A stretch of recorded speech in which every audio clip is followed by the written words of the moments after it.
Cebu and Bohol are the first provinces where Christianity was first introduced by Spain at the start of its colonization of the Philippines. The centuries-old churches of Bohol stand as symbols of the country as the only Catholic or Christian nation in Asia. A number of them were damaged and destroyed. Is there a message being sent to us? Tonight we have with us here in NewsLife Father Francis Lucas, the Executive Secretary of the Episcopal Mission of the Catholic Bishops' Conference of the Philippines. Good evening, Father, and welcome to NewsLife. Good evening, Kathy. Father, walk us back in time when Christianity was first introduced here in the Philippines. Well, we go way back in 1521 when the Portuguese emissary came over to the Philippines. But actually the Hispanization of the Philippines and the Catholicism started with Legazpi in 1525. So this is how Christianity as a gift to us came, because during that time in Europe, they wanted to spread Catholicism all over the world, because Catholicism or the Catholic is considered, and we see this as the universal church. And they are very militant in baptizing all the people of the world to become Catholics.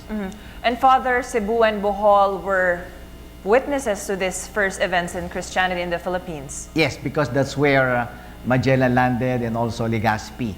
So and Legazpi's task was to be non-violent in getting the local population to partner with them, and to, well, at that time it's called the conquest of the islands.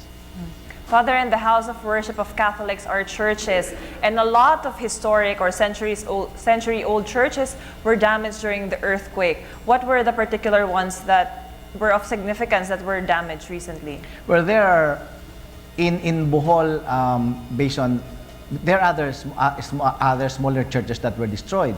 But in Bohol, there are about 7, and in Cebu, there are about 3. In Cebu, the most prominent one is the Basilica Minore of the Santo Niño. A basilica is called a basilica upon the decree approved by the Pope, and also as a very important structure, because minore means minor, and there are only 4 major basilicas, which are all in the Vatican in Italy, and or in Rome in Italy. And in the Philippines we have about 12, and one of those is this Basilica of Santo Niño in Cebu. So we saw this in this picture. The whole place is turned into rubble. And Father, churches like in Bohol, like the Balitaan Church and the Lawn Church even the Lubok Church were damaged as well. Well, Lubok is very ancient. It's way back in the 1600 plus. No? And then also the Balitaan and the one in other places in Bohol were destroyed. I said there are about 7 of them. And this is very significant because these are tourist attractions. Not only that, these heritage churches provide us, some people will even say, that's part of our soul, especially those who preserve this. It's part of their identity, it's part of our culture as Filipinos. So this is very significant for us, and it's a big loss to many of us. And a lot of the faithful even cry because of the destruction. But let's not also forget that it's not only the churches that were destroyed, but many homes, and people are so poor that a lot of them now even say, we don't even have enough food, we don't have enough water, we don't know where to go back because we're so poor. So the destruction of the church, as I see it, the churches, has also a say on the poor situation of the people in Bohol, and many of the municipalities are not cities, except of course Tagbilaran. Father, there must be a message from God, both positive and negative, with what has been happening. While some churches were destroyed, many of religious items, to include some statues and crosses, were still intact. We have seen so many of these artifacts. For example, in Santo Niño de Cebu, a figure of the Santo Niño remained intact despite the burning of the whole church back in the 1500s. Yes, I would. There are so many messages, but offhand, I think of two quotations from the Bible. The first one is, "From dust you came, and to dust you shall return." This is in Genesis 3:17. So what does that mean? That means everything will stop. Everything has an end, including our life, including all the artifacts. It's only the power and love of God that will always be there and keeps on enticing us to be with Him forever. The second quotation is, "Unless a grain of wheat falls into the ground and die, it will always be one. But once it dies, then it can bear much fruit." So I think this incident tells us that we have to build a new church. And I'm so much inspired by our Pope, a church that shuns power, privilege, and prestige. And a church that will get attuned to the lost, the people who sin, the people who are lost in life, and the people who are least in life also. So the people who are so poor that they have nobody to depend on except their faith. But lastly, it also tells us that, somebody even texted me almost the same question, "Why is this happening?" Well, that is the second quotation I said, unless there is a change in our life, unless we die to many things, especially inclusive of physical death and destruction, from treasure to rubble now, of course, it pains us. We have to rebuild and build His church, a new church.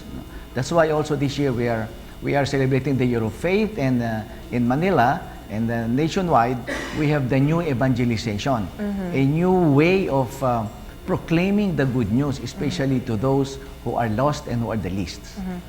Father, with technology and with a lot of different events happening for the Philippines, do you think there is a reminder for all of us as a people, as a country, and as a children of God? Well,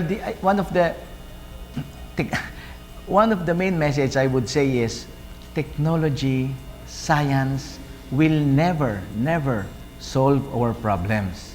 And we can only hurdle disasters like this, embracing the cross that is present before us, if we have faith that our inner strength comes from the power of God. It's very difficult to hurdle this kind of pain and suffering if you don't have the right faith, especially when you get inspired by God Himself. Father, apart from flooding and this recent earthquake, what message do you think does it send to our leaders with all the politics that is dominating our life at the moment? First and foremost, they have to be attuned to the poor. They have to be attuned to the misery of people and have the heart to really understand and be one with them. So much so that we have to look into how we can solve this very abominable situation, not only in the world, but also in our country today, especially with the latest events that are happening and the big discussion about politics, about money, and about corruption.